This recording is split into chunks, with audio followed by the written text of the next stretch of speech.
And I once heard a man pay a toast to his wife at table. You have to wait until the end of this, or it's a kind of a shocking toast. He raised his glass and said, "Here's to a face that would stop a clock and bid all time stand still to contemplate her beauty." That's Eros. Then came Freud. Freud changed Eros into the erotic. Then Eros meant sexy.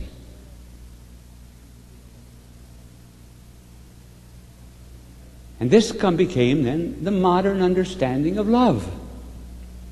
The Greeks never intended that that kind of love should so degenerate.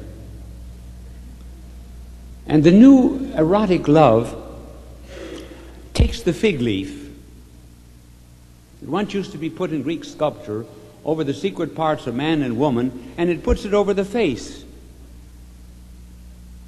so that the person is not loved, but only the experience. You drink the water, you forget the glass.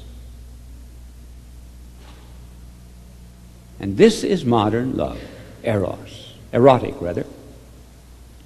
Now we come to the second Greek word for love. And you all know it, everyone. It is philia, P-H-I-L-I-A.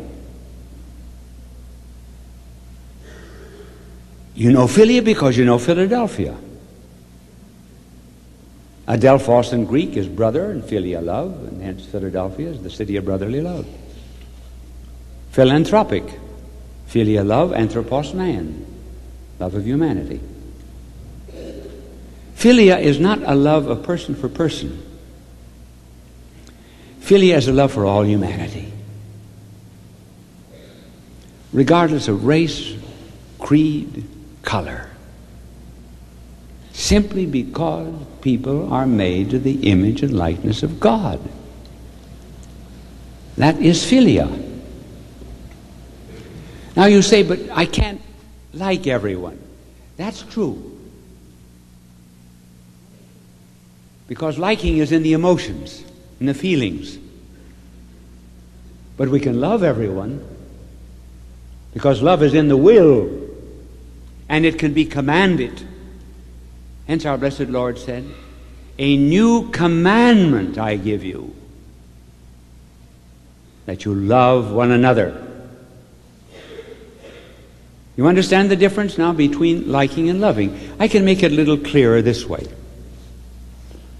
I don't like chicken. Monsignor had chicken for dinner one day.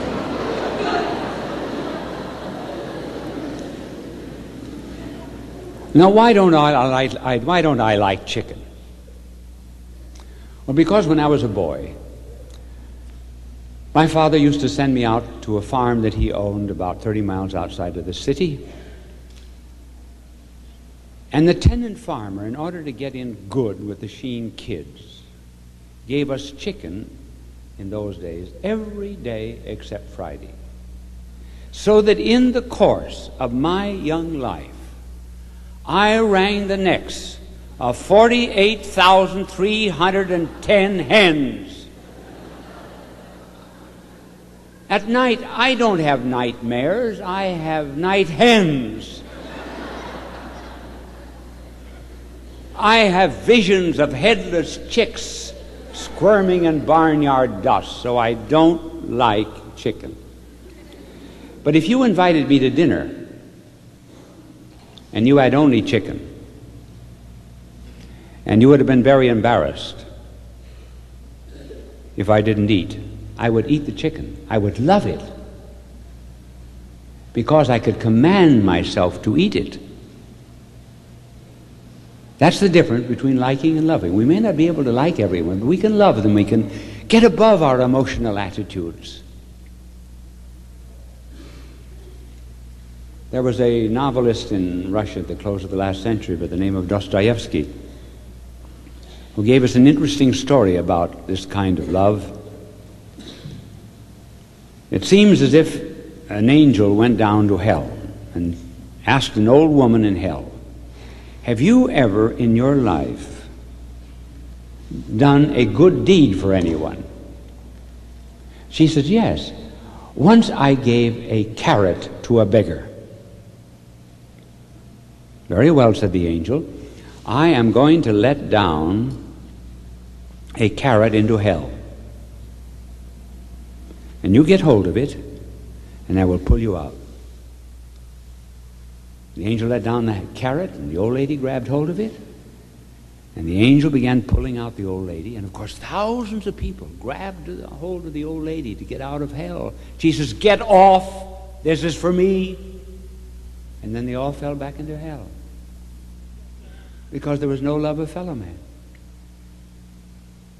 I once asked a missionary in the Pacific Islands, what was the greatest virtue of the people? Well, he said, I can tell you the greatest virtue in terms of the greatest vice. It is the sin of kai po, the sin of eating alone. They would go without food for 3 or 4 days until they found someone to share it. That is philia.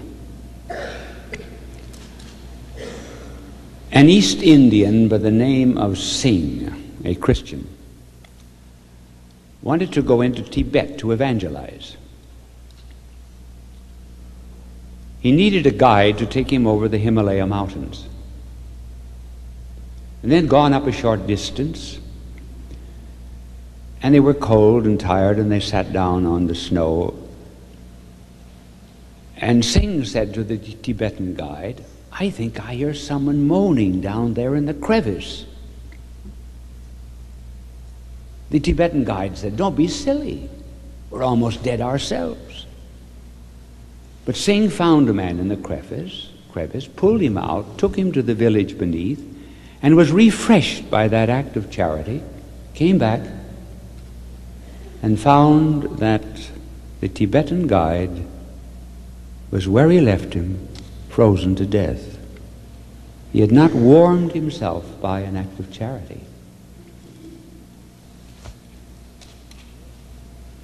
This is a supreme act of philanthropy. I told you about this friend of mine who was 14 years in the communist prison. And he was so much beaten by the communists that he developed lung trouble and tuberculosis and was considered at one time the sickest man in the prison. A new prisoner was brought in who hid in his heel a lump of sugar. He took the lump of sugar out of the heel in prison and said to the other prisoners, who needs this most? And they said, give it to Richard Wormbrand. It was given to my friend, and he said, I immediately thought of others who needed that sugar. I hadn't seen sugar in 6 years. But I put the sugar on the bed next to me. 2 years later, that sugar had gone the round of all of the prisoners and came back again to his bed.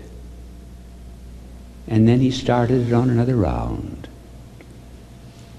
Imagine all of these victims of the communist persecution in their adversity being so devoted one to another.